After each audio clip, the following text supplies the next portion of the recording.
శివుణ్ణి ఏ పువ్వుతో పూజిస్తే ఎలాంటి ఫలితం? శివ పూజలో ఒక్కొక్క పువ్వుతో పూజిస్తే ఒక్కో ఫలితం కలుగుతుంది. శివుణ్ణి రోజు జిల్లేడు పువ్వులతో అర్చించేవారు బంగారాన్ని దానం చేసినంత ఫలితాన్ని పొందుతారు. శివ పూజకు సంబంధించినంత వరకు 1000 జిల్లేడు పువ్వుల కంటే ఒక గన్నేరు పువ్వు ఉత్తమం. 1000 గన్నేరు పువ్వుల కంటే ఒక మారేడు దళం ఉత్తమం. 1000 మారేడు దళాల కంటే ఒక తామర పువ్వు ఉత్తమం. 1000 తామర పువ్వుల కంటే ఒక పొగడ పువ్వు ఉత్తమం.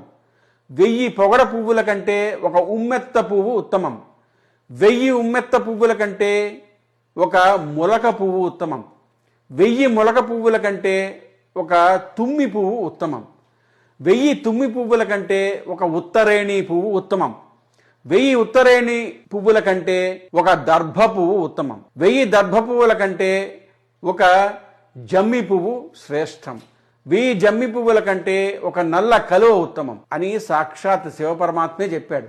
అందరూ జై శ్రీరామని కమెంట్ పెట్టండి.